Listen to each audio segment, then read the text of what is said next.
Well, it has been 6 months since I've been out here at the farm, and this is that area that we, kind of planted a little test plot type section, and you can kind of see the line right there is where it stops. This is all fescue, this is all ryegrass, and then that corner's rye. And then that corner was bluegrass, and of course I couldn't manually get enough water out here to keep it watered, so there's very, very, very little bluegrass in here.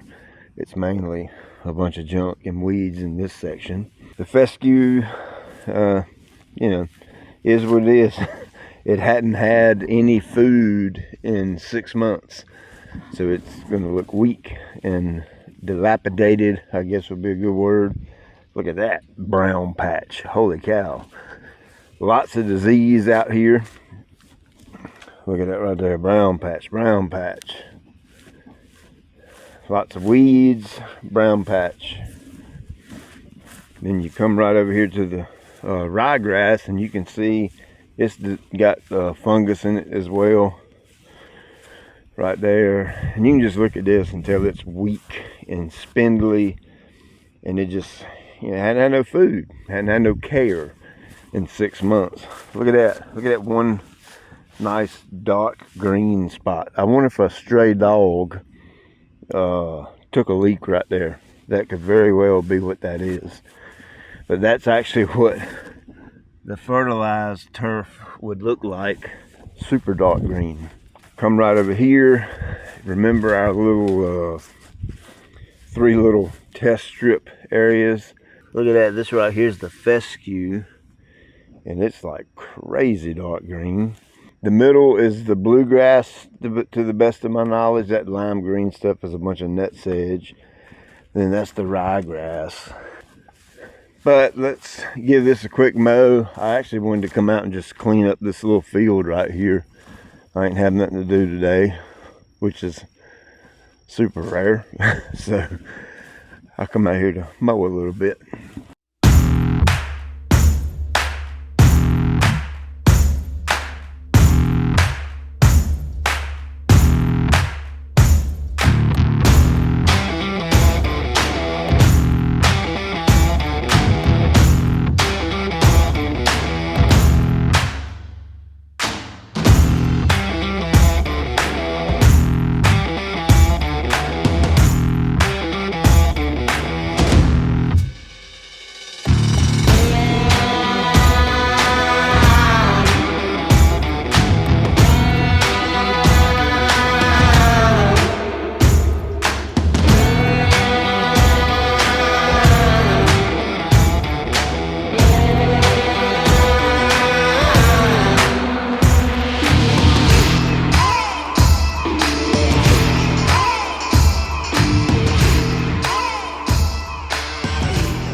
So it cleaned up okay. I mean, you can't expect much. It didn't have anything done to it in 6 months.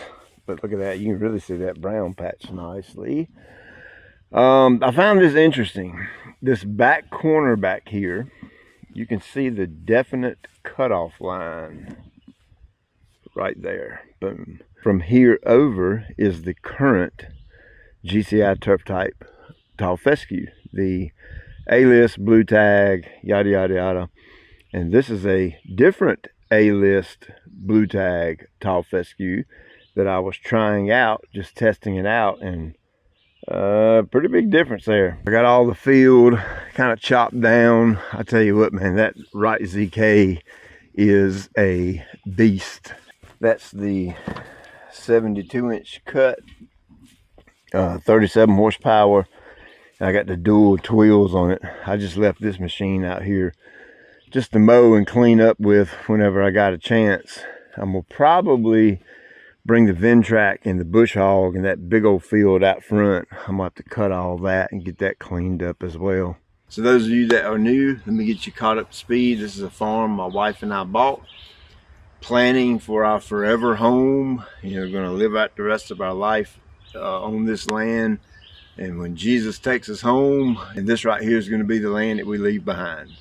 And as you've seen some of the videos recently, you know, I'm still living in my current home, the one that you've always seen us, you know, living in. And right now we've got this land on the market for sale. The reason we're selling it is one thing and one thing only. We didn't get enough water to do what I want to do. That was a heartbreaker. I ain't gonna lie, because man, we love this property. It is absolutely gorgeous. And listen,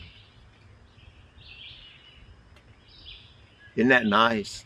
Not being able to hear anything except the birds. You can hear the squirrels down in the woods. Off in the distance, you can hear some turkeys clucking and purring and stuff like that. And oh man, it is so incredibly peaceful out here. And that's what me and my wife were kind of looking for. Those of you that followed this process know that we dug 3 wells. Spent an incredible amount of money digging those wells.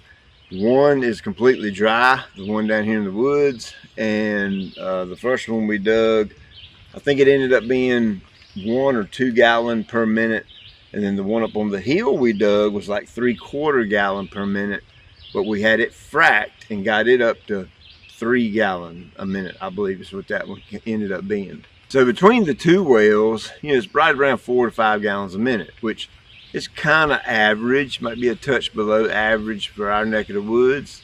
It is a gracious amount of water to supply a house. It's absolutely no issues there. Both wells are super deep. They're over 1,000 feet deep each. So the static level, I think, is around 50 feet, 40, 50 feet-ish or so. So if you do the math, one of the wells ends up, let's just do the math right here, and I'll show you what I'm talking about. We're at 3 gallons per minute. That means what the well produces per minute. And you know, just because I'm not completely sure if it's 3 or 4, it actually might be 2 gallons per minute. I can't remember, I'd have to look on the paper, but just we'll figure this on the absolute low side just to be safe. There's 60 minutes in an hour times 24 hours in a day. That's 1,440 minutes per day. And you multiply that times the 2 gallon per minute. That's 2,880 gallons of water per day that well produces.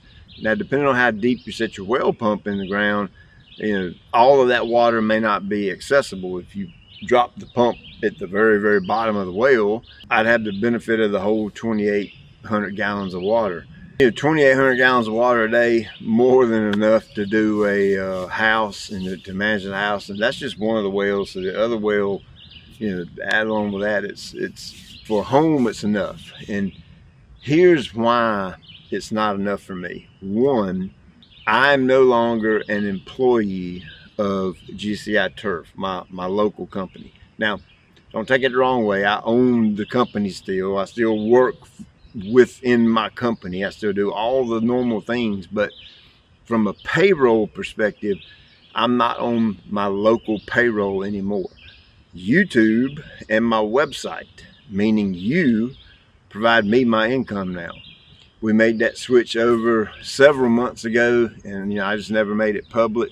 So in order for me to provide you with videos and showing you how to grow turf and what the maximum potential can be with a turf grass and your property and your beds and your landscape and all that, I gotta have a lot of water. I mean, it is what it is.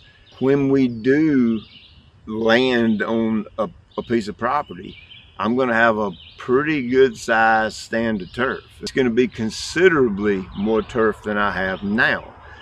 So it's going to take a lot of water to irrigate that and keep it watered. So what's here on this farm, although it's enough for a home, it's just not enough for what I do. I take making a living and providing for my family extremely serious. Like it's top priority for me. And we're just not going to settle. You know, as good as this land is, as pretty as it is, the potential out here is absolutely incredible. It's just lacking that one thing. And if I don't have enough water to grow the turf I need to grow, to show you the videos I want to show you and all that kind of thing. It just ain't worth the risk of us staying out here and taking a chance on, turning 5 or 6 acres of this into turf grass and trying to irrigate it all, overtaxing the well and that kind of thing, and then it can't supply the house. So, we're just not willing to take that risk. And yes, I know all of my options. We can build a pond over here in this gully if we wanted to and irrigate off the pond, but I don't want to take a chance on the rain not being here and filling up the pond. I don't like to gamble like that, I guess is a good way to word that. Yes, I could set up 4 or 5 or 6 tanks over here, hide them in the woods and let the well fill the tanks, and then the tanks supply the irrigation. I can do all that easily. I know all of those options, all those tricks and that kind of thing. I can collect rainwater, all of that. I just don't want to do it. I simply don't want to do it. I have to think about when I'm 65, 70, 75 years old. Do I want to be out here messing with those tanks if I have a leak or something? The answer is no, I don't. So me and my wife have just decided to sell this, move on, keep looking, and be patient. God tells us to be patient, and I firmly believe that He's got something better for us in mind. And when that door opens up, we will be right there to walk in it. So that's the update on the farm. I'm gonna get back home, eat a little supper. Might mow a little bit more out there. That thing's fun to mow with. I mean, you just kind of go right over top of whatever.